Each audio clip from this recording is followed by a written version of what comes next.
gal ačiū tau už tai, kad tą čia mokykloje tų visų surenki, čia aš, kaip ten, Užvenčio krašto.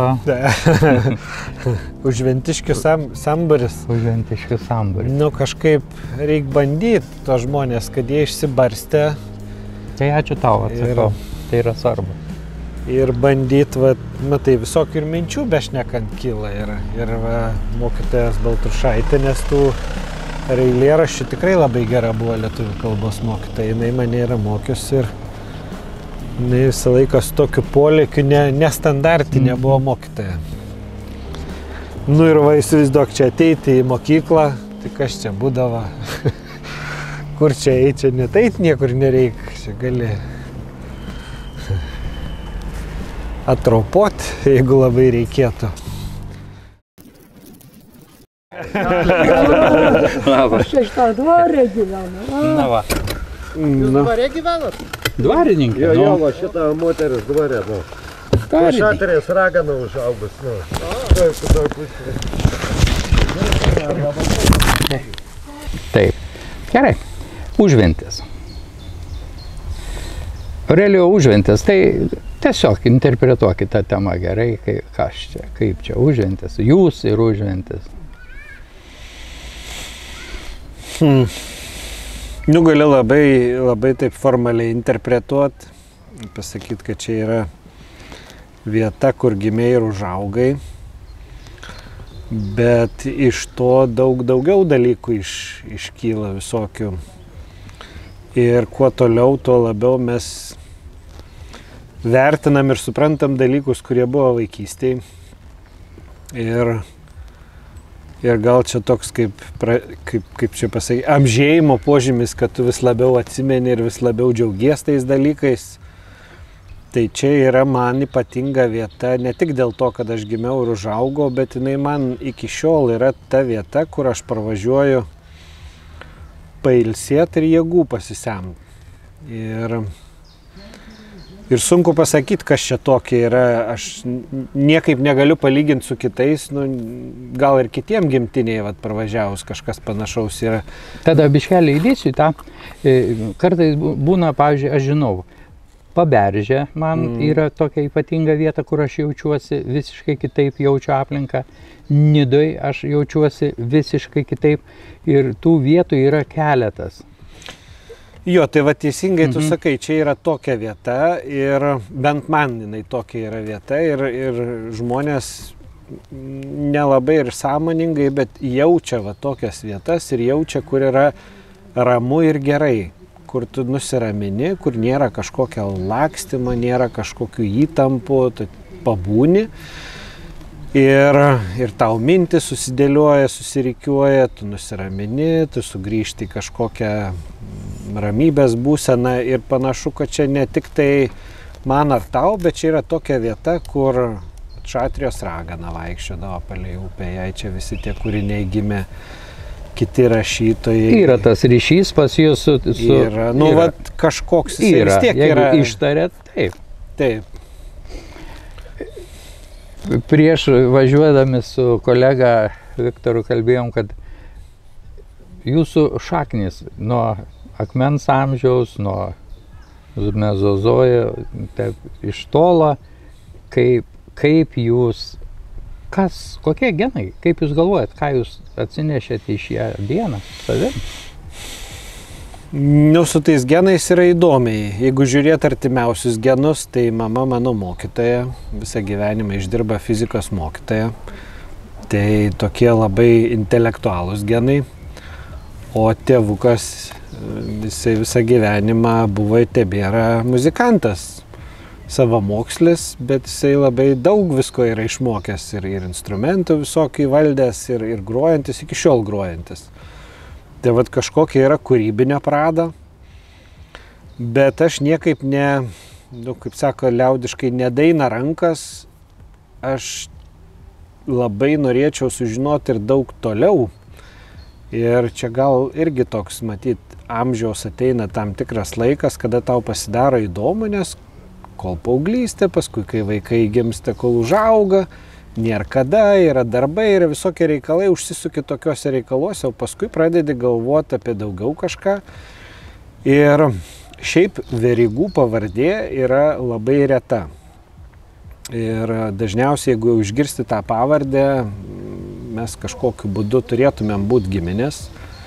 Ir esu radęs tokios įdomios literatūros apie labai senas šaknis tos ir pavardės, ir giminės, bet tam reikia skirti laiką. Tai gal aš žinau, ką aš ten prikasčiau, atkaščiau, bet šiaip tikrai tokie, tie žmonės, kiek aš žinau, jie yra labai tokie vietiniai, čia yra šaknis, čia Žemaitijai. Ir net ir Gediminai, gal žinai, yra tokia galimybė, gali pasidaryti, nusiuntęs mėginį, ištiria tavo DNR ir pasako, iš kur tavo genai. Tai iš čia mano genai. Nėra išsibarstę iš kažkur atnešti, kai būna per karus. Grina veislės. Toks grinai, čia. Padėsiu tuo klausimu, turiu žmogų, kuris jau to užsiima, lygiai grečiai savo ir šitą pomėgį turi ir jau turi keliukus išdirbtus Vilniuje, ten žino archyvai ir panašiai, padės tau. Tai. Radom tokį genealoginį medį Verygų giminės iki 13 amžiaus, nuo 13 amžiaus prasideda. Buvę kunigaikščiai, bet su tais kunigaikštystėm yra labai įdomu, nes pavardę žmonės gaudavo įvairiais būdais. Arba tai būdavo tikrai giminės pavardė, arba buvo valstiečiai ir anksčiaugi pavardžių neturėdavo žmonės, tik vardą. Tai kai jau čia atsirado tos pavardės, tai būdavo, kad jie gaudavo tiesiog iš savo valdovų, iš savo šeimininkų, nors Lietuvoje tie valstiečiai tokie vis tiek buvo laisvesni žmonės. Tai įdomu bus tiesiog išsiaiškinti, kaip čia iš tikrųjų yra. Kažkas juokavo, paminėjom daug tų istorinių datų, įvykių. Sako, dabar geriau būtų baudžiavoj man dirbti, ta prasme gyventi, tu gauni maistą, tu gauni kur gyventi. Galvoti, ne. Nieko galvoti nereikia, tu visada esi garantuotas. Nereikia sėdėti kalėjime, beje, turiu dar tokių praktikų, žinai, kada einam pasimelsti į kalėjimą su tais žmonėm, kurie iki, kaip jie sako patys, yra iki gyvos galvos, žinai, jie pripranta ir jeigu nebūna depresijos ir nusižudimų iki pirmam po nuosprendžio, kada išgirsta, per savaitę dvi, lieka gyvi, tada kimbasi ir, kas įdomu, į Dievą. Ir tada jie turi stiprybės ir drąsos ir gyvena, ir dabar su tai žmonėm, kurie jie kūrybiški, jie ieškantis, jie besidomintis ir kaip nekeista, jie taip pat pilnavertiškai gyvena, gal netgi pilnavertiškiau, nes filosofuojam ir kalbamės apie dvasinius dalykus. Tai pertraukiau mintį, prašau. Jo, tai Gediminai labai tokį įdomų kampą užkabinai, paminėjai tą ir baudžia, žmonės, kada jie nebuvo laisvi, bet aš aišku, negaliu niekaip pasakyti, kaip ten iš tikrųjų buvo, nes nebuvo mūsų tada. Čia gali visaip, sako, ten gerai, kur mūsų nėra ir mes esam linkę kažką romantizuoti, bet čia labai rimta tema, nes įdomu, kas žmogui yra lengviau. Ar būt laisvam, nes tas užkrauna tau daug tokių, žmogus sutvertas laisvas yra, bet tas labai tave įpareigoja ir jeigu tu nemoki su tą laisvę elgtis, tu gali labai greit tą laisvę prarasti. Tai kalėjimas tik viena forma, kaip tu laisvę gali prarasti, yra daug kitų formų, kaip žmogus gali pasidaryti nelaisvas. Tai čia toks labai duota didelė jėga žmogui yra į rankas. Ir viena, kai tave viską, kaip sakai, sudėlioja, sutvarko, tai tu tada veržies tą laisvę, bet kai gauni, ir net ir ta pati bažnyčia, žiūrėk, kai buvo Sąjūdžio laikais, nepriklausomybės pradžios laikais, kiek žmonių eidavo į bažnyčią, kaip tas buvo svarbu, kol buvo leista jau laisvai. O kai buvo leista laisvai ir nebelabai bereik, ne? Ja. Vat įdomus tokie dalykai tai žmonėm darosi. Užventį baigėt mokyklą. Taip. Čia va mokyklėlė. Jo, čia va mokykla ir čia va tos vietos, kur kur eidavom po mokyklos, eidavom vėžių gaudyti, eidavom žvejot, va čia iš lazdyno išsipjovę lazdą, prisirišę valą, paprastą kabliuką, čia viskas būdavo paprastai, iš kamščio plūdę, iš plunksnas pasidarai. Ir čia karosiukai, raudės, ešeriukai, viskas čia. Čia mama neždavo skalaut skalbinius, nes upės vanduo yra minkštas ir jisai gerai išskalauja. Tai atsimenu, padėdavau čia nešt su tom baleikom vadinamom, tokia atsineždavom išsuktus tos skalbinius, žinai, būdavo tokia skalbimo mašina Ryga. Tai jinai ten ne dabar įkišai, ten paspaudė, kaip turėtų būti. Ten išsukdavo, tik tai reikdavo nešti va čia jau praskalaut, kad jie tokie minkšti būtų, kvepėdavo. Tai va čia ventos toj vagoj, mes vaikai lakstydavom, žaisdavom čia po tas, nes nepavojinga būdavo, nelabai gilu, tai nelabai ten gal bijodavo, kad mes čia kažkur įkrisim, nuskesim. Tai va čia viskas ir namai čia pat, į mokyklą minutę laiko ateit, per kelią pereit. Tai viskas čia vietoje. Netgi prisimenu dabar dar truputį prie tilto, patiltai su ant pagaliuko. Su gesintuvais. Su kilpą padarydavom lydekas, kai nerždavo. Tada nieks apie tai nežinojo, kas galima, kas negalima, tiesiog vaikai, matai, stovi tą lydeką, užmauni, ištraukia, nesinamokėt ir valgyt. Mes tai mėtydavom tos tokius, žinai, tuščius gesintuvus įmeti pririštai, ten prilyzdavo vėžių, ten dar kokią varlę, jeigu įkišai, tai prilyzdavo vėžių. Ir paskui tie vėžiai jau būdavo toks delikatesas, bet tie dideli vėžiai tokie, tikri lietuviški. Reiškias, vanduo čia buvo labai švarus, nu jeigu vėžiai gyvena, tai dabar jisai švarus. Kiek jums metų? Bus 47. Čia taip dėl aiškumo, atsiprašau, taip gal nuskambėjo, bet čia buvo vėl toks testas, kaip sureaguosite. Tai. Nu ką, dabar nepakeis, kiek yra, tiek yra. Manau, kad ne tame. Mokykloj, visada tradiciniai klausimai. Ar buvote išdykęs, ar gerai mokėtės? Vieni didžiuojasi tuo, kad buvo išdykęs. Kiti, ta prasme, koks buvote vaikas mokykloje? Mama, mokytoja. Jo, tai va labai teisinga paminėti, taip pats turėjai tokį patį patyrimą. ir žinai, ką reiškia būti mokytoja vaikų mokyklai. Tai pradėkim nuo to, kad bet koks tavo šposas, net nereik tau namo grįžti, jau mama žinodavo, ne, kad tu kažką tai ten iškrėtei. Ir yra buvę tokių atvejų, kada esu ir iš pamokų pabėgęs, bet dėl to, kad bėga klasė. Kaip tu dabar išduosi klasiokus, tai kažkaip susitaikai, žinai, kad gausi velnių, bet esu kelis kartus tokius dalykus iškrėtęs, bet šiaip aš mokiaus gerai ir nepasakyčiau, kad man kažkaip labai ar sunku buvo mokytis, kas gal įdomu, kad aš labai anksti kažkaip sugalvojau, kuo aš noriu būti ir aš kiek save atsimenu, aš norėjau būti gydytoju. Iš kur atsirado, tai ar bandėt kada pagalvoti, iš kur atsirado tas noras siekti tos profesijos? Nežinau, aš tik teoriškai galiu paspėlioti. Yra tekę turbūt kaip ir turbūt daugeliui vaikų patekti į ligoninę. Gal man ten kažkas labai pasirodė, bet tai labai negali atsiminti savęs, tu būni tokiam amžiui, kad atsimeni tokios, nėra kitų tokių vientisų atsiminimų, yra tokios kaip nuotraukos kažkokios likę.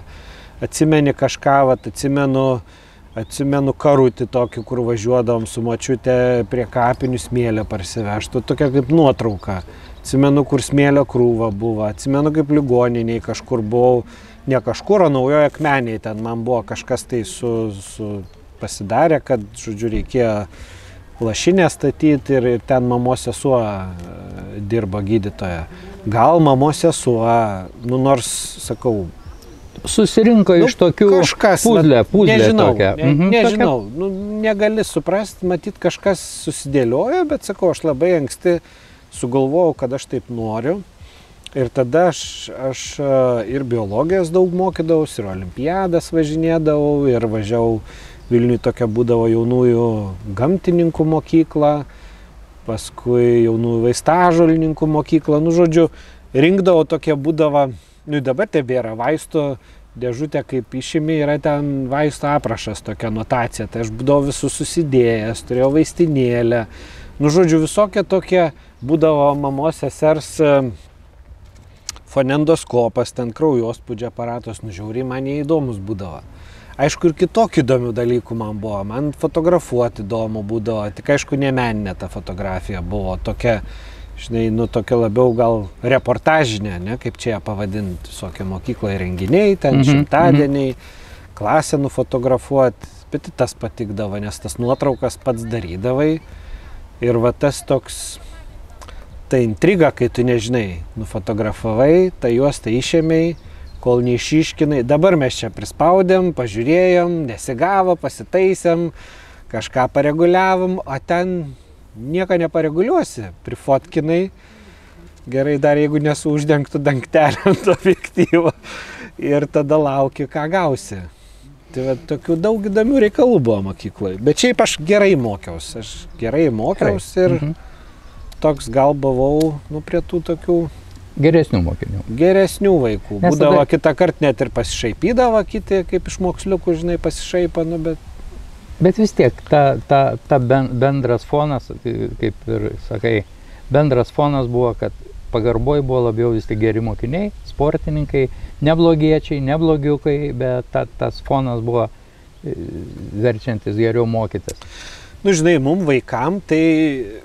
Vėl, kai tu esi vaikas, tau labiau imponuoja ne tie, kur gerai mokos. Nu, aišku, tu kai gauni gerus pažymius, tai tau pačiam yra tiesiog smagu, bet tie tokie biški labiau chuliganavoti, žinai, kur drąsesni būdavo, kur panas geriau užkalbindavo, nu, jie drąsos turėdavo daugiau. Jie tokie biški, žinai, gal save apgint geriau mokėdavo, nu, tai va tokius žiūrėdavai, bet paskui gyvenime, kai tu suaugi ir supranti, nu, ką tas mokslas tau davė, kad tu turi daug paskui laisvės spręsti, ką tu nori gyvenime veikti, tai tada kitaip vertini, bet čia natūralu. Ar mokykla taip, ar žmogaus galimybės, konkrečiai jūsų, tavo, tu turi kažkokią jau potencialią jėgą, gebėjimus jau atsinešę su savim ir kiek mokykla išlaisvina. Pabandykim teorizuoti tą dalyką.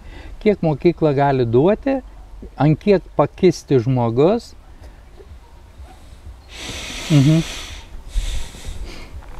Nu, jinai ir duoti ir atimt gali, čia kaip bet kas gyvenime. Ir viskas priklauso matyti, su kokiais žmonėm gyvenime susiduri. Ir yra turbūt tokių mokytojų, kurie tau įvaro visokių kompleksų ir tokių irgi yra buvę. Ir tu tada pradedi, nu, kažkaip nesaugiai jaustis, tu pradedi ten galvot, kaip aš čia pasakiau, ar gerai pasakiau, ar nu, tu tokį įgyji kažkokių vidinių, kažkokių ten baimių. Bet didžioji dalis yra tokių, kurie kaip tik, nu, jeigu mato, kad tau sekas, juk tave palaiko, padeda, paaiškina ir taip toliau. Nu, tai žinios žmogui, nu, jos vis tiek daugiau laisvės duoda, tu daugiau supranti, kaip viskas darosi. Nėra jos savaime kažkoks ten, priklauso, kiek tu jas ten taikysi, netaikysi. Ir aišku, mokyklai, kai būni, tai tau atrodo, ką man čia reikia tokių visokių dalykų keistų. Nu, ką aš su jais gyvenime darysiu, arba kaip sako, ką man ta matematika, juk man reikia tik pinigus suskaičiuoti ten iki 100, ir ką aš su ta matematika darysiu. Ir yra telefonas. O kad jinai tau, žinai, duoda tokią supratimą, vat kažkokią, nu, išmąstymą, lavina tavo gebėjimą mąstyti, vat galvot, pajungti ant smegenis visokiem tokiam dalykam, tai, nu, man kaip tik patinka visokios tokios situacijos, kurios yra nestandartinės, imti ir spręsti. Ir žinau tą jausmą, vat, kai būna, kai reikia sugalvot kažką ir turi laiko kokias, pavyzdžiui, 2 savaitės, tu ten atsigulęs galvoji, būna kažkokios situacijos, kur tau susidėlioja.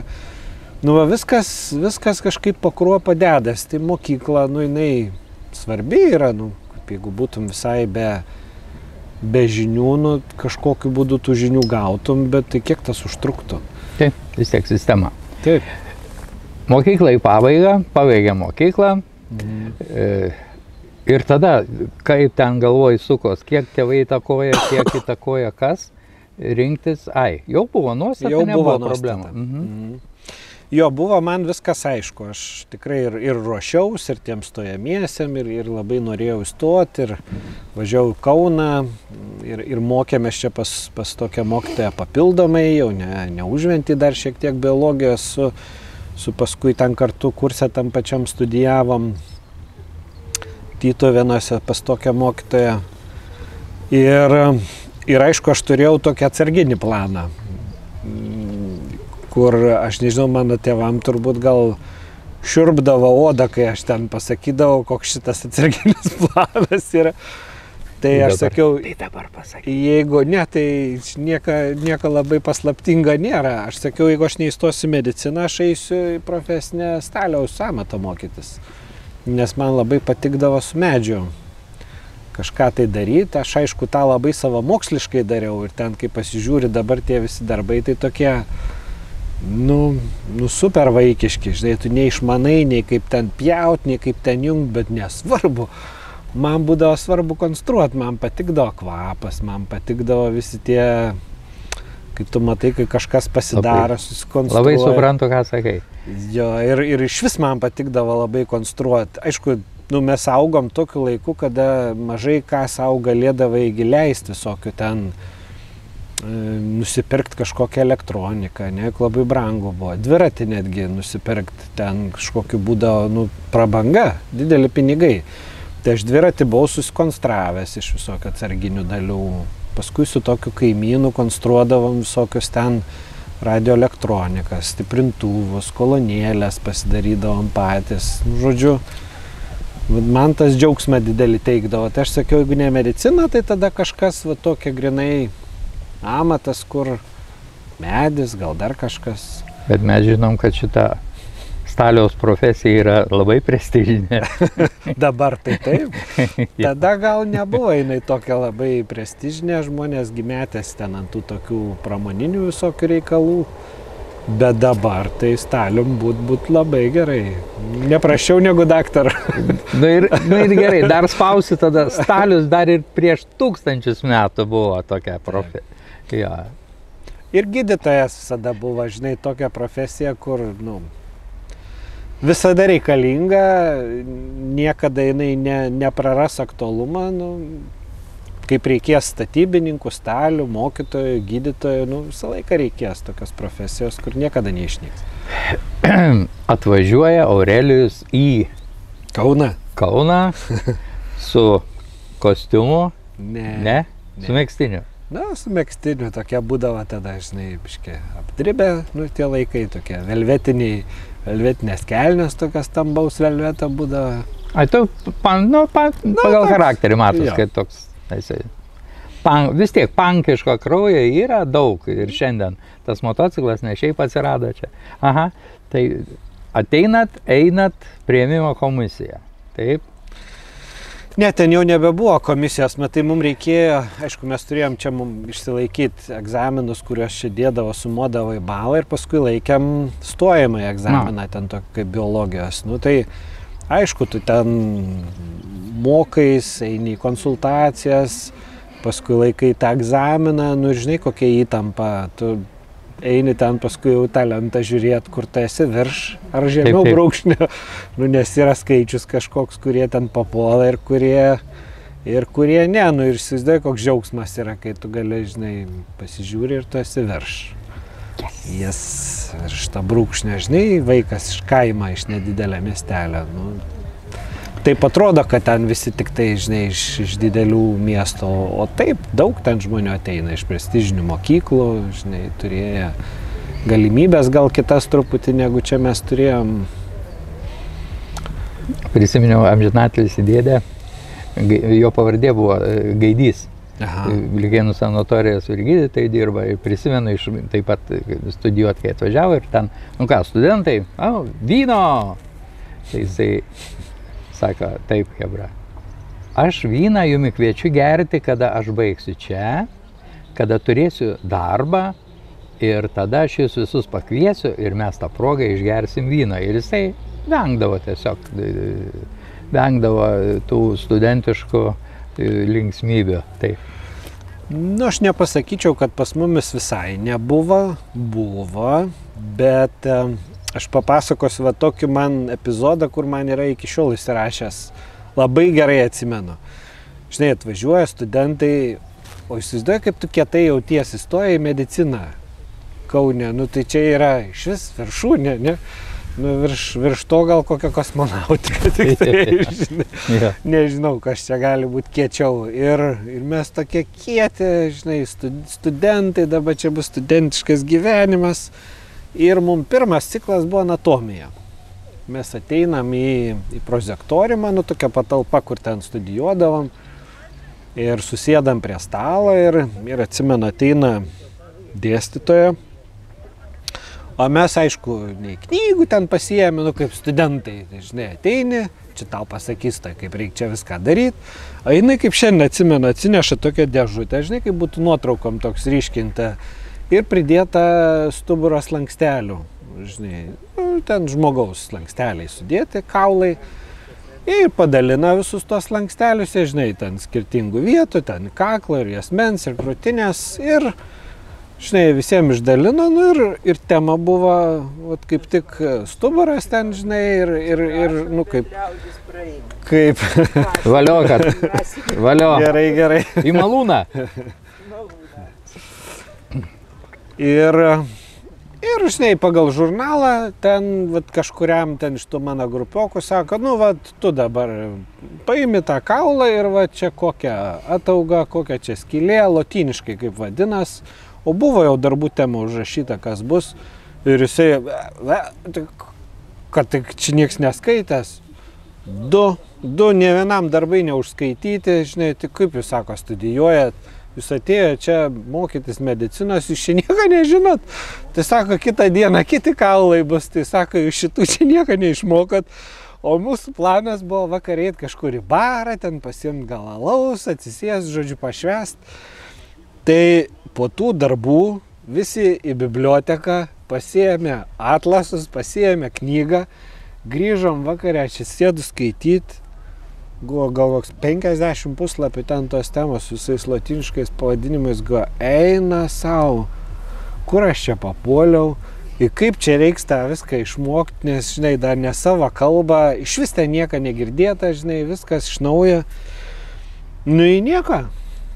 Įmokėmės, įbaigęs visi mūsų alus, į visi reikalai, tai va mes pirmą kartą va, taip studentiškai pabaliavojom, kai buvo ta vadinama cementovkė, paskui krikštynas, nu va tokie jau biški renginiai, bet šiaip juodai mokėmės. Pirmi 3 metai apie ten kažkokius balius, kas užbaliavoja, iškrita. Tai va čia ir buvo turbūt ta vieta, kada nuo tos dienos supratot, kad čia nebe žaidimai ir reikia mokytis. Tiesiog labai aiškiai, žinai, supranti, kad jeigu tu čia bandysi kažkaip, žinai, žaist, nu tai viskas. Tiesiog. Tu po pirmą semestrą važiuosi namo. Pas mamai, sakys, nieko nesigavo. Dėžutė. Aurelijus nagrinėja kauliukus. Lotyniški pavadinimai. Nu, tai taip. Ir tai pakelia akis ir žiūri. Moteris, mergina, mano žmona. Kada tai vyko? Gal pataikiau į tą moterį? Nepataikiai. Ne taip anksti pirmiausiai įvyko, nes per tos kaulus tai ten tos moteris nugražios, aišku, visas tos grupiokės mūsų buvo simpatiškas, bet jom irgi nebernai rūpėjo, visi ten tais kaulais ir smegenim ir nervais buvo užsiėmę.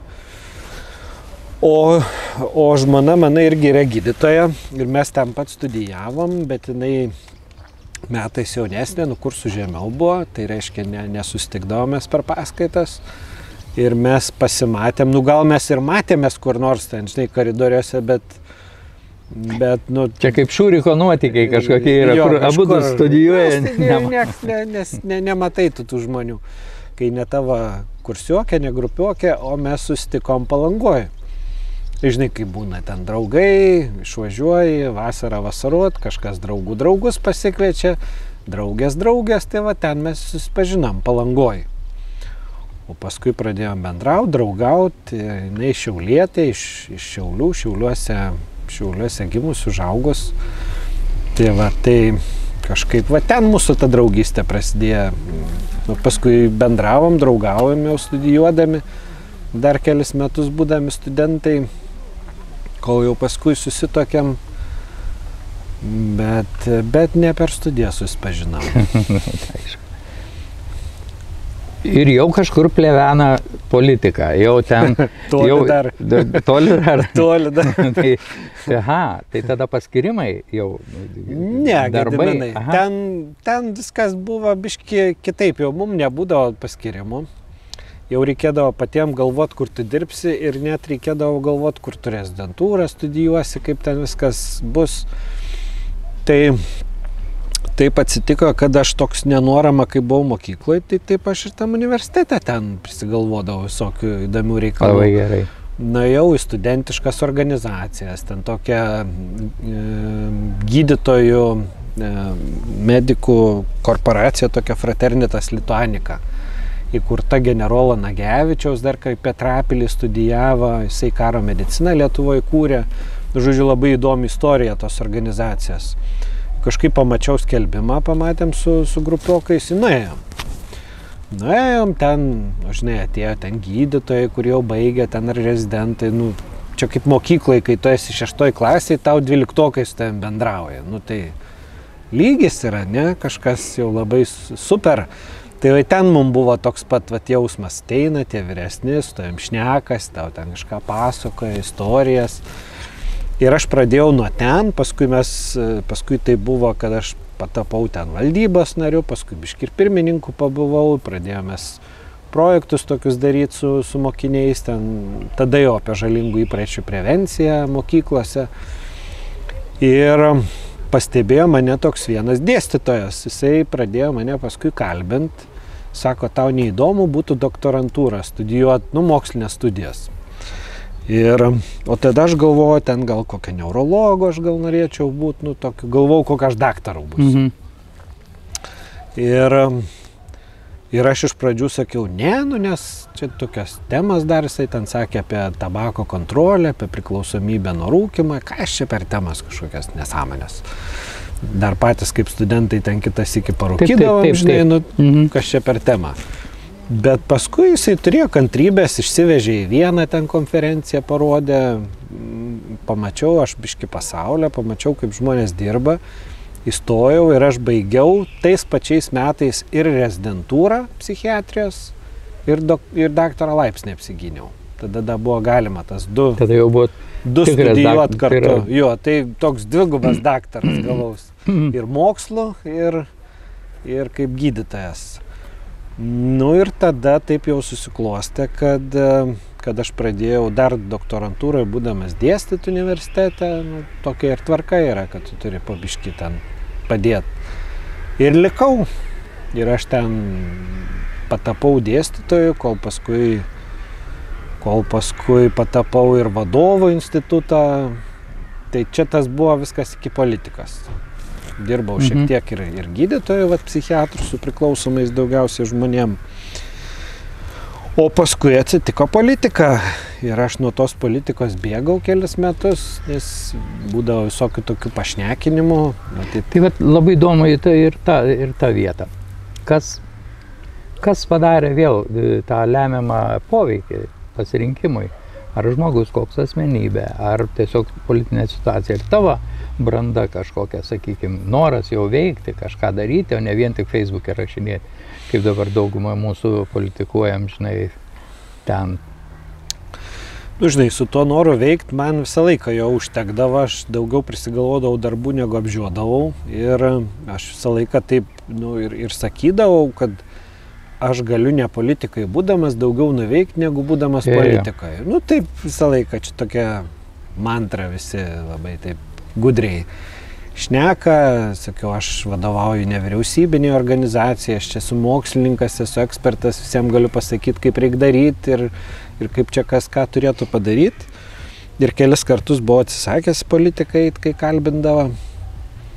Nors ten padėdavo programuose kokią nors ten gabaliuką parašyti kažkam, kur jau klausdavo, kas buvo nacionalinėje sveikatos taryboje.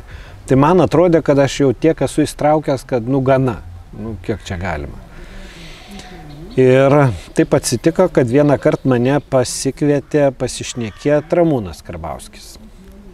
Aš taip supratau, kad, žinau, kad jis politikas yra, žinau, kad jisai partijai vadovauja ir galvoju, pašnekins, ten gal vėl kokiai programai, ką nors reiks ten padėti rašyti, tai gerai, jeigu nori kas nors ką daryti.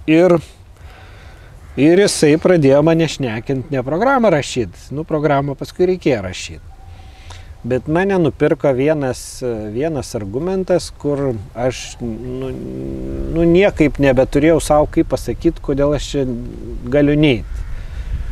Tai jisai man tada pasakė, sako, žinai, tu čia mokini, tuos studentus, kaip čia turėtų būti, darai mokslą, čia aiškini, daužai tą galvą į sieną. Sako, tu ateik į politiką ir mes tau leisim ir padėsim padaryti tą, ką tu tam studentam aiškini. Mes tą darysim. Tai, aš, žinai, nebuvo taip, kad turi čia pat prie to stalo pasakyti, kad aš eisiu, neisiu, žinai. Paskui aš parvažiavęs, atsimenu, galvoju, žinai, vis tiek sėdi kažkaip, galvoju, apmastai gyvenime dalykus ir galvoju, pasakysiu aš ne. Ir tada kokią aš turėsiu moralinę teisę tiem studentam ar kokiam nors kitiem politikam aiškinti, ką jie turi padaryti. Jeigu tau duoda įrankius, sako, tu dabar parašyk ten programos tą dalį ir sako, jeigu mums susiklosto politika gerai, jeigu mes laimim rinkimus, viską tą darysim. Tai tas mane ir nupirko. Tai žinojau, kad nebus ten nei lengva, nei paprasta ir kad ten visus velnius ant tave sukraus, nes žinai, kas kitoj pusėje stovi, su kuo ten teks kariauti tam tikrą prasme. Taip ir buvo. Aišku, buvo blogiau, negu aš įsivaizdavau ir baisiau, bet nesigailiu. Nesigailiu, nes, aš ir į mediciną jau matydamas prasmę tame, o ta visuomenės sveikata ir ypatingai politika visuomenės sveikatos. Aš ir studentams sakydavau, žinot, įstatyme kablelį perkelus į kitą vietą galima padaryti daugiau, negu visą gyvenimą konsultuojant kabinete. Tu gali tūkstančius išgelbėti žmonių gyvybių, skaičių vieną pakeitęs, vieną žodį įstatymą pakeitęs. Žodžiu, daug tokių dalykų gali padaryti, kurie paveiks ištisas kartas į priekį. Ir ypatingai, jeigu tu žinai, kaip reiktų padaryti, jeigu turi kažkokių mokslinių žinių, mokslinių įrodymų ir žinai, ką reikia daryti. Fantastinė vieta, labai svarbi vieta. Įvesiu, kad tau pasilsėtų viskai mintis. Įvesiu save, kada eini irgi, kai sako, Dievulis davė man. Eini pastatytas pastatas arba kažkas, ta prasme, realūs darbai, kuriuos tu balsavai, tu čpok. Tu kažkada buvai ranką pakėlęs ir tai vyko. Renginys koks nors, dar kažką. Tu atpažįsti savo darbus. O būnant Seime, kaip ir šiandien dar tu esi, tavo iš vis dar tu per Lietuvą važiuodamas gali matyti, suvokti, turi išminties daug ir žinių. Yra tie dalykai tokie. Tai daug mes visokių dalykų priiminėjom, alkoholio prevencija, tai tokia kaip čia pasakyti, kaip simbolis visos tos mūsų tada praėjusios kadencijos patapo, kas yra įdomiausia, kad žmonės tą viską susiję su vienu asmeniu, su manim. Tai bandai ten aiškinti, kad jeigu nebūtų buvę daugumos, nebūtų buvę žmonių, kurie būtų kartu tą darę, tu nebūtum vienas pats padaręs. Tai tu gal ten esi svarbus kaip kažkoks, kaip pasakyti, žmogus, kuris ten sudėlioja programą. Esi svarbus, svarbiausia, aš leidžiu savo laidoj būti tokiu despotu.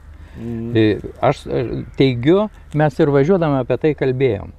Šiandien siejasi su tavim, esi simbolis viso šito. Ir nereikia to kratytis, purtyti, jeigu žmonėms taip atrodo, reikia ir palikti laisvę tam. Jo, bet žinai, Gediminai, ir taip ir ne. Prasme, žmonės turi suprast, kad vienas žmogus nepadaro tokių darbų. Jie nenori to suprasti, jie nori tave matyti, tave mato teisingą žmogų. Žmonėm reikia į kažką pasitikėti. Taip, vieną matyti. Ir tada visiems viskas stoja į vietas. Tas yra prieš alkoholį ir tada man dar toj vietoj visada labai pergyvendavau, kai tave žemindavo interneto erdvėj, be argumentų, mes toj pačioj vietoj liekam, žinai. Kada žmogui trūksta kompetencijų įvardinti, įvertinti tavo darbą, jisai iš beviltiškumo parašydavo labai skaudžių, žeidžiančių žodžių. Kiek turėjo laiko? Kažkokia buvo jau įdirbis to imuniteto prieš tą brutalumą tokį, sakykim, intelektinį? Buvo, Gediminai, nes aš pradėjau su visais šitais reiškiniais tam tikrą prasme dirbti, su priklausomybėm, su iš tikrųjų labai agresyvia pramonė dar iki politikos. Ir ten visko būdavo, ir pagrasinimų, ir provokacijų, ir aišku visokių ten, kaip tu sakai, prasivardžiavimų, ten visokių dėjimų šuns dienas ir anksčiau. Tai tam tikrą prasme, aš buvau prie to kažkiek gal pripratęs, aišku, mastelis tai nepalyginamas yra, kai tu patampi jau visiškai viešo asmeniu. Bet tiesą sakant, aš nelabai skaitydavau, nes aš neturėdavau kada ten skaitytų komentarų. Čia gerai. Čia mano mamai gal buvo didesnė problema ar žmonai, nes jos sėdėdavo ten skaitydavo ir mamai tai iš vis buvo ir kraujospūdis ten sukilęs ir panašiai, tai aišku, tu pergyveni. Taip. Ten matai, kaip tavo vaiką linčiuoja viešai ir ten, tu sakai, ar pelnytai, ar nepelnytai, tai čia atskira šneka, politiko tokia duona, kad tu, atsiimi tam tikrą prasme. Galima taip sakyti, bet ir vėl toj vietoje atleisk, aš taip bandau normalizuoti, nuraminti tą pokalbį. Negalima pateisinti politikoje chamizmo, negalima toleruoti to ir tas pirmas pasakymas rusiškai žodžiais, keiksmažodis viešoje erdvėje, aš iš karto pagalvojau, kad tai mes paleidom džiną ir mes ką kalbam po to mokyklai, kada viešoje erdvėje vaikšto keiksmažodžiai, viens kito žeminimai, o mes mokyklai darom programėlės ir savaitai tolerancijos dieną, tas viskas virsta ir tai tu suvoki protų savo. Ir tau reikėjo visą tai pragyventi. Tai va, kažkaip aš tą pragyvenau, gal sakau, man padėjo tas, kad nebuvo man kada ten labai skaityti. Aišku, užtekdavo ir ne komentarų, ir straipsniuose tengi prirašydavo visokie komentatoriai, ten tokių yra labai išmanančių. Valatka toks yra, viską labai gerai išmano. Ir ten išdėdavo tave iš šuns dienas paskutiniais žodžiais, aišku, ant ribos. Tokia, kur tu neprisikabinsi. Ir žmonės gauna atlyginimą ir jie tiesiog dirbdavo tą darbą ir negali sakyti, kad tavęs visai niekaip neveikia, nes tu nesi spinta iš medžio išdrožta, vis tiek tu reaguoji, tie žodžiai, stengiasi nuo jų atsiriboti, bet vis tiek. Viena yra, kai tau sako kažką gražaus, žinai, sako, gerai, tu čia padarėjai, gal ne visai tau taip gavos, kaip reikia, bet, žinai, vis tiek į tą pusę ar panašiau. Kita, kai tave išdeda iš šuns dienas, ten randa penkiausią kabliuką kažkokį. Tai tų darbų visokių buvo, mes ten ir vaikų maitinimą stengiamės sutvarkyti, ir ligoninėse maistą sutvarkyti, ir daug visokių kitokių dalykų, ir su tom priklausomybėm tokį iš Lenkijos nusižiūrėjom modelį, parsivežėm priklausomybių konsultantų, kad žmonėm būtų arčiau prieiti. Ir dabar, kaip sakot, tu kažkur važiuoji, ir eini ir žiūri, tai matai, jau dabar tie žmonės jau patys jie komentuoja, jie patys pasakoja istorijas pasveikusių, kam padėta, kas kur. Toks įdomus buvo epizodas, kur čia mane irgi linčiavo ir tampė. Mes skiriam pinigus, toks yra Gama peilis. Kaune klinikose stovi, su juo žmonėm be pjūvio operuoja smegenis. Tokia technologija, žmogui ypatingai, jeigu metastazės yra galvos smegenyse ir ten gali būti 10 tų metastazių, tai neišpjaustysi. Tai tas peilis, tai tokie, sakykime, koncentruoti spinduliai leidžia tas smegenis operuoti. Tai kiek buvo tada purvo visokia ten išpilta, kad čia milijonus ištaškė, kokia nesąmonė, ką čia mes gydysim, kiek čia tų pacientų bus ir ką čia pripirko kažkokių nesąmonių. Ir praryji. O paskui tu nuvažiuoji arba paskaitai straipsnį, kur sako, kad šimtai jau tų pacientų yra gydyta, nu ir tu supranti, kad už kiekvieno to skaičiaus, nu yra gyvi žmonės, juk jie yra kažkieno tėvai, kažkieno vaikai, jie yra, nu bet kas, yra mokytojai, gydytojai, nežinau, menininkai, nu tai va tada, žinai, gali pasidžiaugti, kad tokie dalykai pasidarė. Šiandien dienai yra svarbu, žinai, aš vis mėgstu pasakyti, kadangi amžius toks, kada jau matai ir ateitį ir tą praeitį, kiek atsimeni. Šiandien medicinoje tokie vėlgi dalykai, kada ligoniniai, nu fiksuojam, nes tas įrašas liks, fiksuojam, kad Šiauliuose, pavyzdžiui, nėra 70 gydytojų kažkokiam mieste, rajone, vėlgi 10, 40, kažkas jau išėjo iš darbų. Zarasai. Realiau, kaip matytum, ir aš turiu tą galimybę bendrauti ir su vadovu, sakykime, ir ligoninės vadovu, ir poliklinikos, jų skirtingi, kaip sakyti, darbo barai, priklausomybės, bet tam valstybės tarnautojų direktoriui, apart pasakymo, kad trūksta gydytojų, dėl to mes normaliai negalim dirbti, o tai ką galima daryti? Ar taip jau beviltiška yra viskas, taip visiškai nėra pinigų ir negalima nieko padaryti, ar negalima nieko daryti, ar neprivalu daryti? O čia visai ne su pinigai susiję dalykai, nes pinigų yra ir tikrai jų pakankamai yra. Mes net kaip valstybė sugebam 600 milijonų eurų laikyti rezervę ir nenaudoti sveikatos pinigų. Tai mes jų turim. O tokio kaip Šiaulių ligoninė, tai, nu, aš sakyčiau, man čia yra gal didžiausia nuoskauda dėl tos ligoninės, kas su ją pasidarė, nes jinai buvo taip gražiai atsistojus ant kojų. Tengi buvo visa įranga supirkta, buvo pinigai skirti ir geriatrija, ir ten kardiologija, ir visi tie insultai, infarktai, visi ten tie klasteriai veikia, jinai turėjo puikų vadovą, kurį išėdė, išmetė ir atleido, nu, iš esmės už nieką. Tai taip, ten buvo labai skaudi istorija su nusižudžiusia gydytoja ir aišku, kad ten buvo visokių spręstinų dalykų ir klausimų. Bet dabar, kas su ta ligoninė yra, tai po visų tų pompastiškų nusišnekėjimų, kaip čia bus, suprask dabar moderniai, vadybiškai, tai dabar yra, atsiprašant, šūdas ten.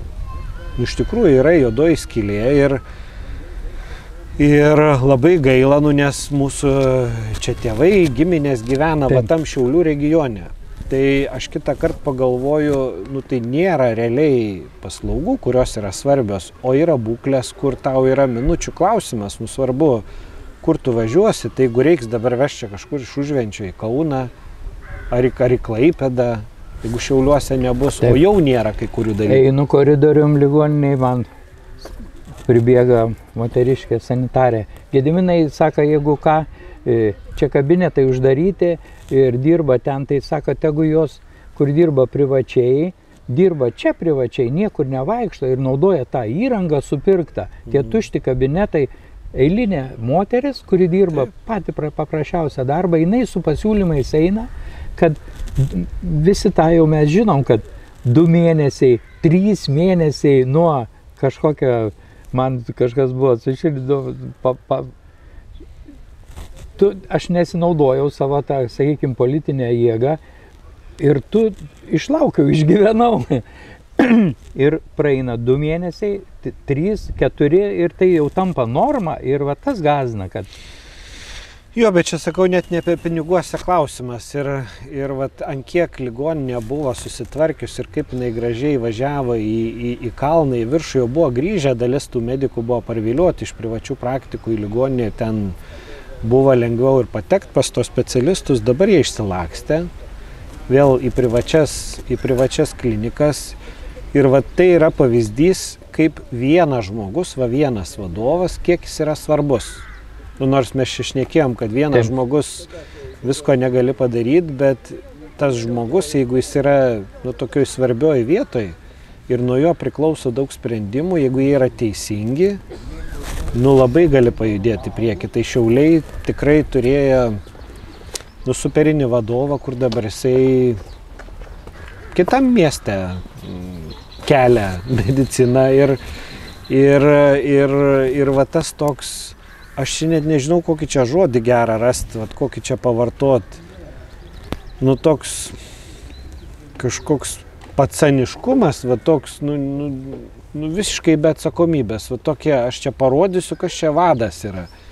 Ir išmėtysiu tos vadovus. Nu tai ir tiem vadovam, jeigu tu jauti, kad tavo vadovai nepalaiko, kad tave išmes iš darbo už menkiausią kažkokį ten ar prasižengimą, ar problemą, nu tai visi mes klaidų visokių darom. Ir visokių problemų ten mums kyla. Bet tai tavo vadovas, nu jisai paprastai tave turėtų padėti, palaikyti, pastiprinti. Galiu pro šalį prabėgti. Aišku. Kitą kartą, kai eik ir eik, kitą kartą net neklaus. Tai žemybės namuose. Namuose. Jo. Ja. Aš tai irgi čia, kraščiai mano gimtinė. Iš Užvenčio. Nu, tai čia Vetnajos vaistinė, kur buvo Donas Krautuvė, kur buvo. 12 metų Vetnajos vaistinė dirbau čia. Valiušą kaip šunė blusų čia aplink. Kalbam apie Verygą. Ką pasakytumėt Verygą, jeigu jo čia dabar nebūtų? Ką pasakytumėt? Užvenčia. Mums, kai kažkada va tai buvo, reikėjo bibliotekoje kažkaip mums padaryti tokį, žinai, apie savo kraštą. Tai ką aš čia paėmiau Alūzą, kunigą mūsų tą, paskui buvo Tamsta, dar kažką, sakau, tai mūsų žemybės čia. Bet asmeniškai apie Aurelijų. Dabar įsivaizduoju, kad jo nėra. Ką pasakytum? Nu, paprasčiausiai aš tai galiu sakyti iš tos pusės, kad aš iš šitos visai pusės, kaip mane. Nes šitais jo mama mane fizikas mokino. Tik tai 10 metų, už mane jaunesnė, 26 Tamsta. Jo, aš 76. Tai kaip sakoma, tik tiek. Aš atsimenu, kad toks garbanots, pas mamą ateidavo į mokyklą. Toks bakriuks.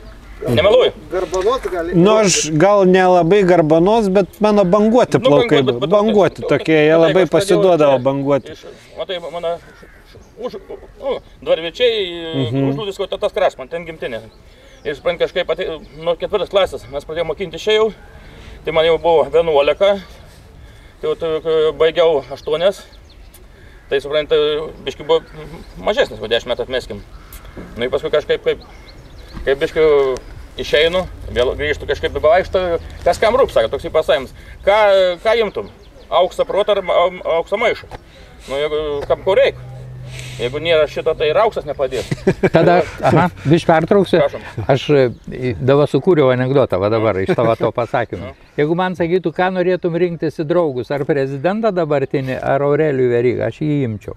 Ne, tai palauk, apie Bartį, aš, kaip sakau, manis klausdavo anksčiau, už ką balsavai, kaip rinka prezidentą.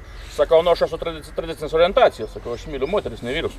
Va, tai dabar... Sakykit, klausimas, labai vyrai pyko miestelėje, kai alkoholį nuo 3 valandos sekmadieniais padarė? Žinau, kad aš atvarai, man tai atvarai, jums yra 0 tas užrašas reikals. Savo pasidarai? Jo, nevartoju aplamai. Ar ne tai pasakiau? Nevartoju aplamai. Tai va, dovanokit, kad sutrukdžiau. Nesutrukdai. Ačiū, labai malonu. Jo. Ne, tai kad, kaip sakėt, sako, o ten ministras, taip, nu, ministras yra pareigybė. Taip. Aš kažkaip jaučiu savo žmonės. Taip, tikrai taip. Ačiū, dovanokit, kad trukdau. Ačiū jau. Netrukdai, ačiū tau. Tai va, tai... Apie personažą, ne? Jo, folkloras, tostai... Jo, tai pirmas toks buvo... Gal įsimintiniausias, atsimenat, kai, nu, tokie yra auksiniai svogūnai. Ir aš jau buvau tada ministras, mes jau čia buvom visko pridirbę, buvom tautai pervažiavę, taip sakant, per tokias nekantriausias vietas. Ir Ronda tada dainavo, atsimeni, tokią dainą apie mane ten buvo sukurta per tos svogūnus, ten Žalgirio arenai Kaune. Ir tai dabar aš galvoju, kas čia galėjo būti ką mes visi buvom susirinkę čia va Užventy. Tai prieš Kalėdas gal, ne? Kada tie svogūnai? Ar Velykos? Velykos, ne? Nu kažkoks va tokia, tai visi dar žiūrėjom, nu gražiai padainavo. Tai žinai, paskui juokėmės su kolegom, sakom, žiūrėk, jeigu reiktų nusipirkti, va, kad Ronda apie tave dainą Žalgirio arenai sudainuotų, kiek aš kainuotų, ir nedainuotų nieks, ne? Tai, žinai, kaip pažiūrėsi į viską, gali tu ten kažkaip, žinai, įsižeist, gali tu ten kažkaip, aš tikrai niekada nei ten įsižeisdavau, žinai, vaikai man vis atsiųsdavo, ten tų dainų daugiau visokių yra prirašyta, pridainuota, aš šitą matėjau.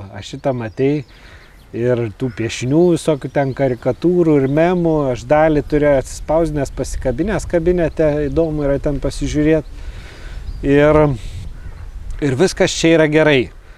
Kas yra, nu, kaip pasakyti, negerai ir ko aš jau niekada nebesusigrąžinsiu ir kas yra prarasta visam laikui, aš niekada nebeatgausiu privatumą. Aš Lietuvoj, nesvarbu kur, nesvarbu kada, nesvarbu kokiom aplinkybėm, va net ir vakar grįžtų iš šventės, tai naktis, 2:30 nakties, jie atrodo žmonės turėtų nepažinti.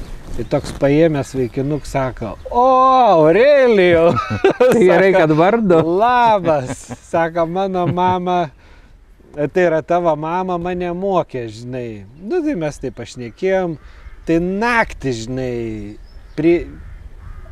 išgėręs normaliai, tamsuoji mane pažįsta. Nu, tai tu gali įsivaizduoti, kas yra diena. Ir aš visiškai privatumą Lietuvoje neturiu jokio. Ir žmonės nori pabendrauti, žinai, nori pasisveikinti, nu, plus tave mato kiekvieną minutę, žinai, tu turi galvoti, ką darai, ką šneki, kaip elgies.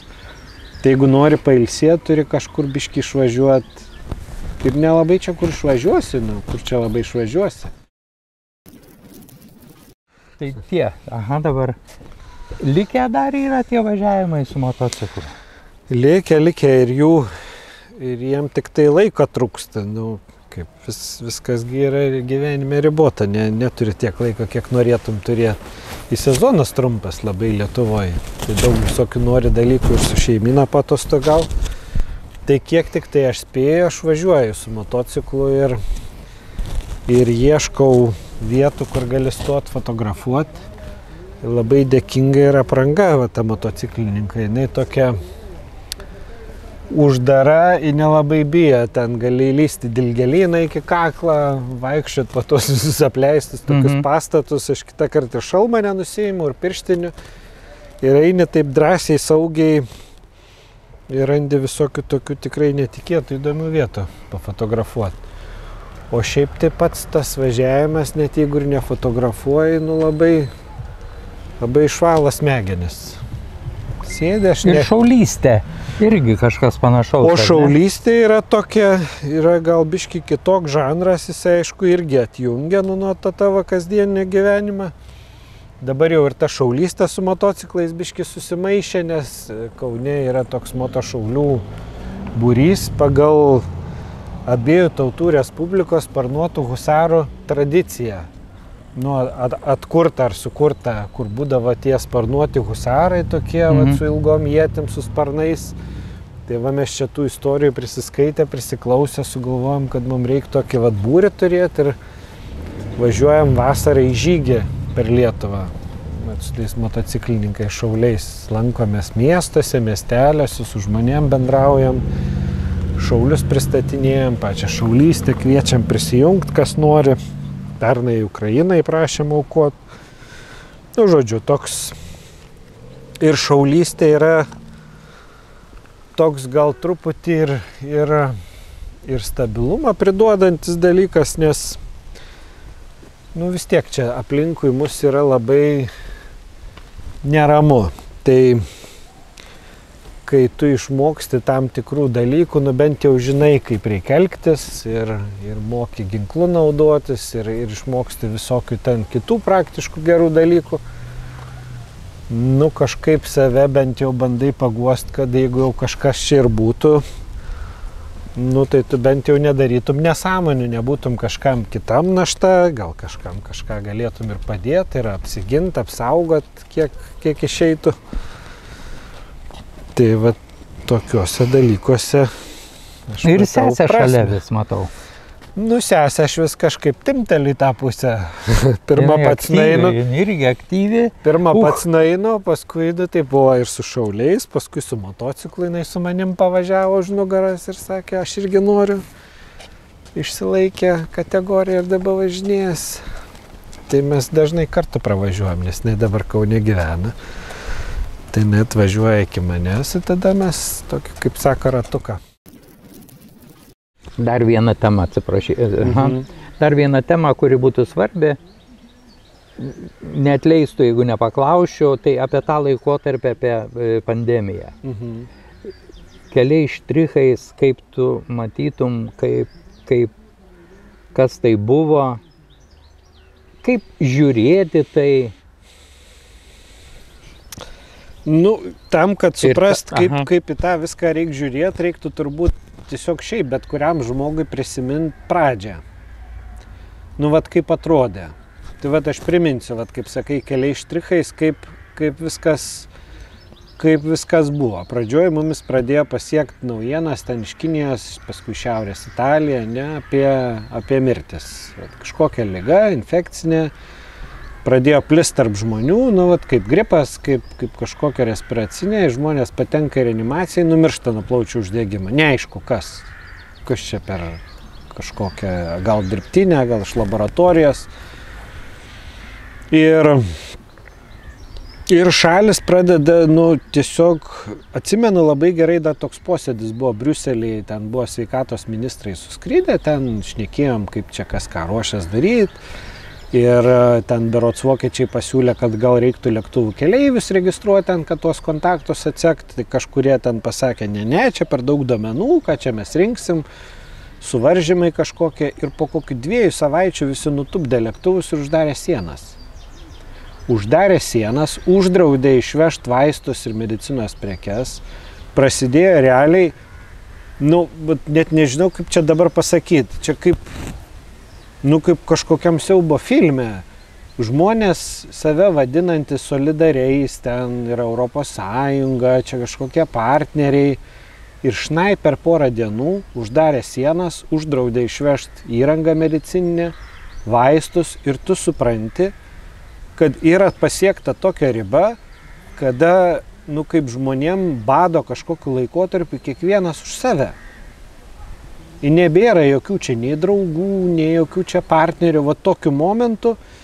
Ir tada tu turi priiminėti sprendimus ir neturi pas ką paklausti. Va, labai svarbi vieta. Nes nėra kas tau gali pasakyti. Ekspertų grupių nėra su savo įdirbiu. Nu, yra ten tų tokių, žinai, fantazuotojų, kurie ten paišo kažkokius scenarijus, paskui ten po visko, ar aš nesakiau, kad ten kažkaip bus, nu, žodžiu.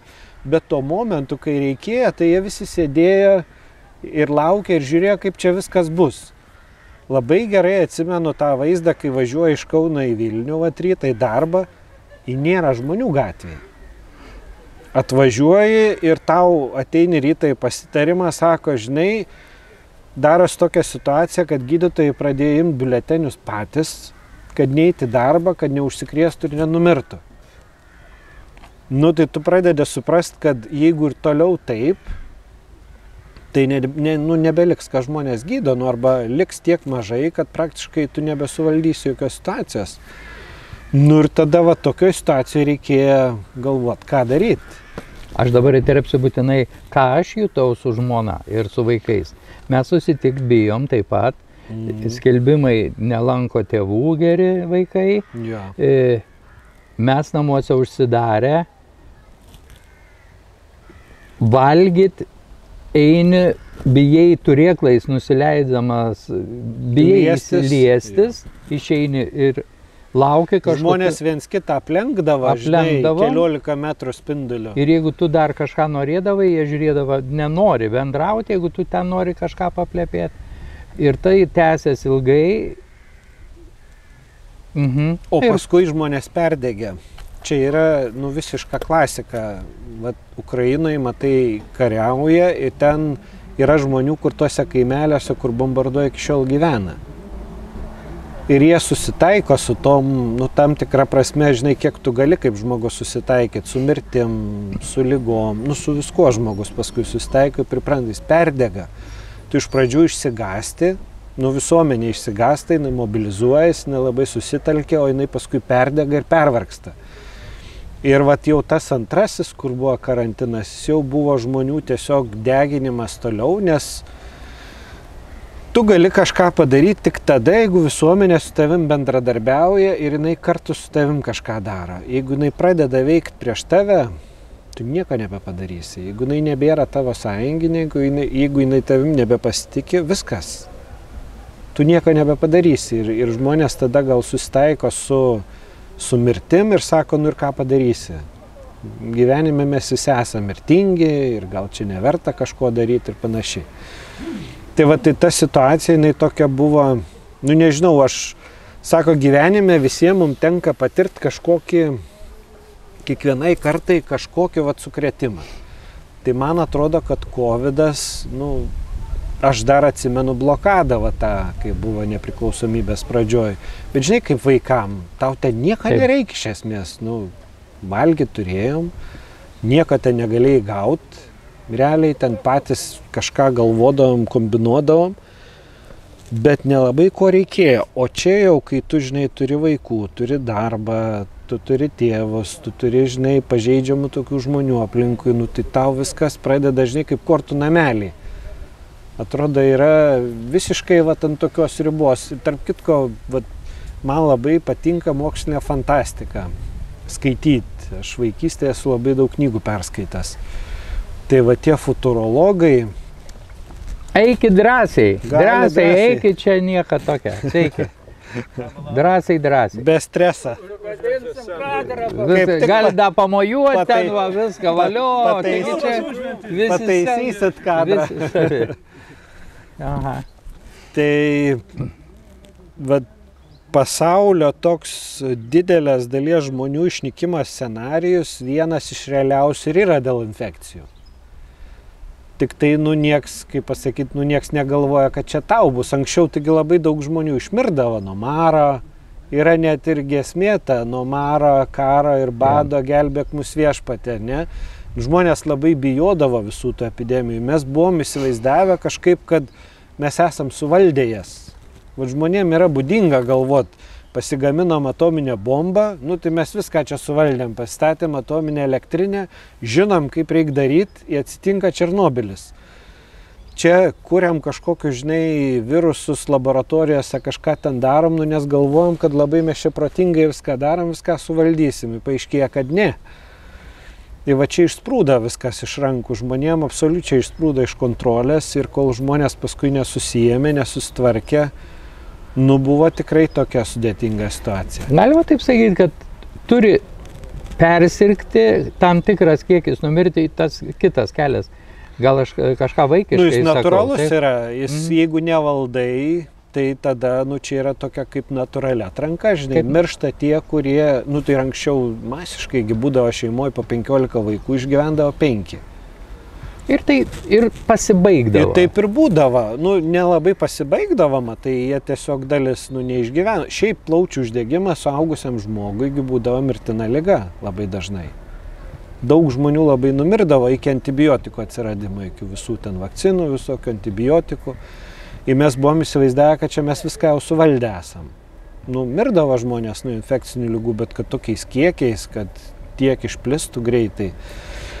Tai nu, vat mums parodė, kad mes esam pažeidžiami, kad nereikia čia įsivaizduoti, kad mes čia viską pasaulį galim suvaldyti, sutvarkyti, kad gali bet kada įvykti va tokie dalykai, kur nelabai suvaldys. Nu, visaip yra blogai.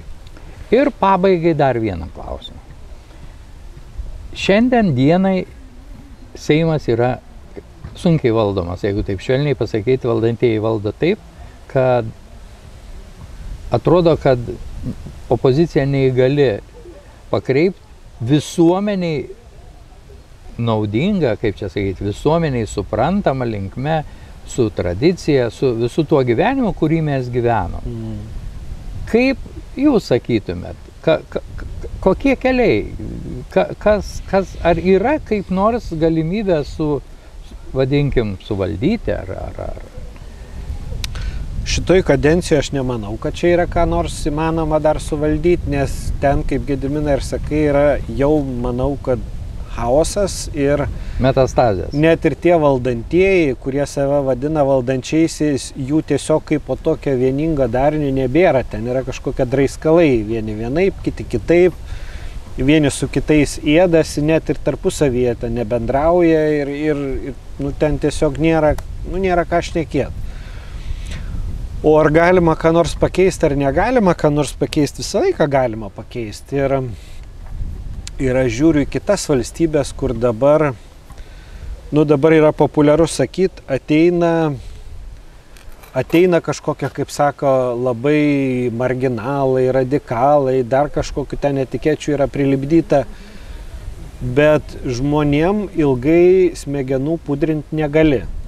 Jie anksčiau ir vėliau pradeda suprast, kas yra tikri dalykai, kas yra netikri. Ir čia juos gali vadinti kaip nori, tu gali vadinti juos tradiciniais, ar ten netradiciniais, ar dar kaip nors. Bet jeigu tu pamatai, kad kėsinasi tavo kalbą, kad kėsinasi tavo kultūrą, kad kėsinasi šeimą, kad kvepia tom, kad nebebus vaikų, nebus kam jų gimdyti, kad nebėra jokių paskatų tą daryti, kad žmonės išvažiuoja lauk, tai tu supranti, kad čia kažkas labai negerai daros. Taip neturi būti. Mum valstybė tai jinai yra reikalinga ne tik dėl to, kad ten pavalgyti, rūbų nusipirkti, bet tu supranti kažką daugiau, kad po savęs čia turi likti kažkas, mes ne šiaip savo dirbam, stengiamės, juk dirbamės ne tik dėl to, kad batoną nusipirkti. Už to kažkokią prasmę didesnę matom, jeigu sveiko proto turim. Tai gal tiesiog ir yra ta viena iš teorijų, yra, kad visą pasaulį sumaišyti, visus žmonės, kad neliktų tautybių, nieko liktų tokia biomasė, kur nėra sienų, kalbų, visi. Gal į tai einama, bet tai įvardintų, pasakytų, šiandien dienai mes einame tuo keliu, kad nenorim, kad gimtų vaikai, todėl toleruojam moterų, vyrų, kaip sakyti.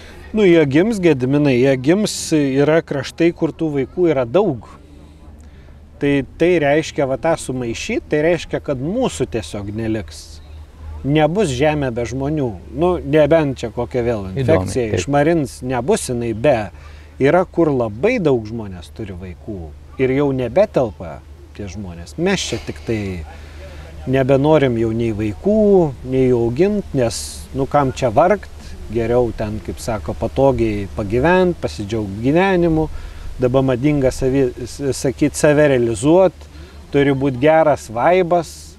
Visokių ten tokių keistų žodžių prigalvota yra. Ir dabar tokia net ir prirašyta yra strategija Lietuva 2050. Ir vienas iš tų scenarijų, kurį ten labai kaip sako, jis mums labai ten tiktų, man ten yra tokių baisių dalykų prirašyta. Tai viena yra, kad pirmas žmogus, paskui valstybė. Tai reiškia, yra individualistinė visuomenė projektuojama, kuriai neberūpės aplinkui žmonės, jei bus svarbu savo asmeninius poreikius patenkinto. Tai yra tiesus kelias į tam tikrą, sakykime, anarchiją, susinaikinimą, nes jeigu tu nesijauti sociumo dalim, negalvoji apie kitus, o tik apie save, tai yra pražutis, ne?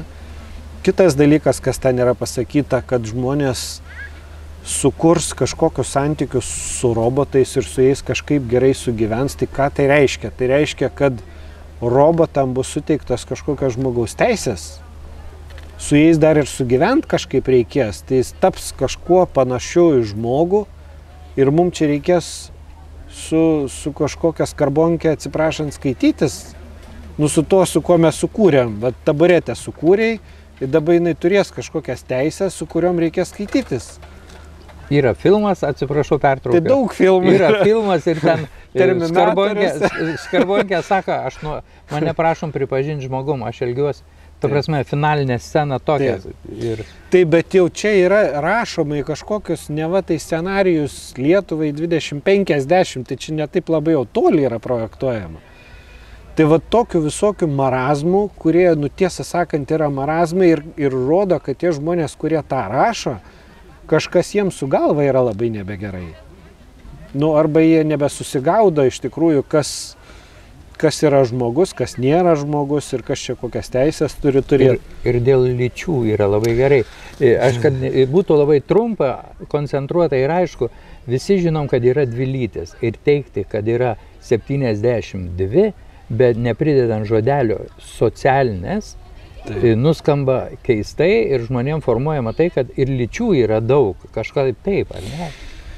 Bet tai ten ta teorija iš viso yra tokia irgi sveikų protų sunkiai suvokiama. Nu, mums visiems iki šiol buvo viskas labai aišku, ne?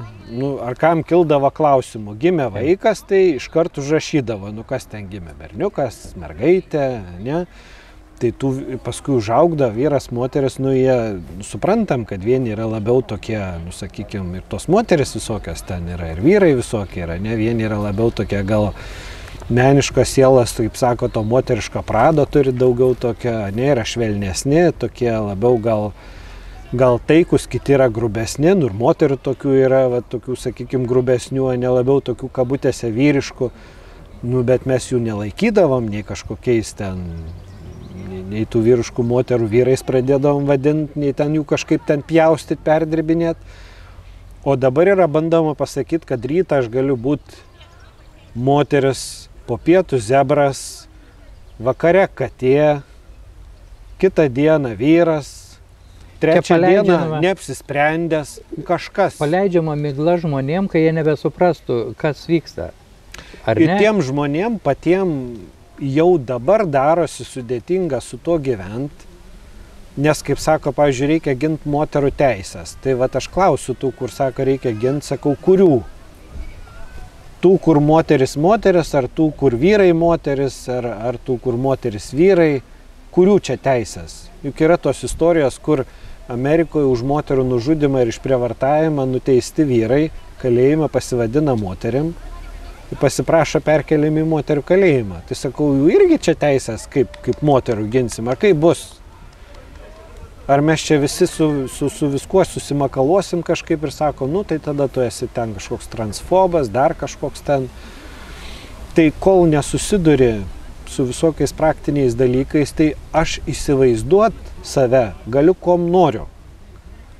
Katinu, nu, yra toks žanras, gali ten apsirengti, gali vaidinti, gali įsijausti, ir aktorystė, gali tu ten įsikūnyti tam tikrus personažus, bet tai nereiškia, kad tu tampi katinu, jeigu tu vaidini katiną, nereiškia, kad tu tampi ten dar kažkuom, kad tau reikia uodegą prisisiūt, jeigu tu ten labai gerai įsijauti panašiai. Nu, tai čia yra tokia, aš sakyčiau, irgi išprotėjimo kažkokia forma, kuri neaišku, kur mumis nuves, jeigu žmonės nesusigaudys, bet man atrodo, kad susigaudys. Aš kažkaip esu optimistė. Ir jie susigauda ir sėdi, taip. Aš manau, kad susigaudys. Žmonės žino, pasilikę turbūt, ar ne, pasilikę savyje, ypač Dievo žmonės.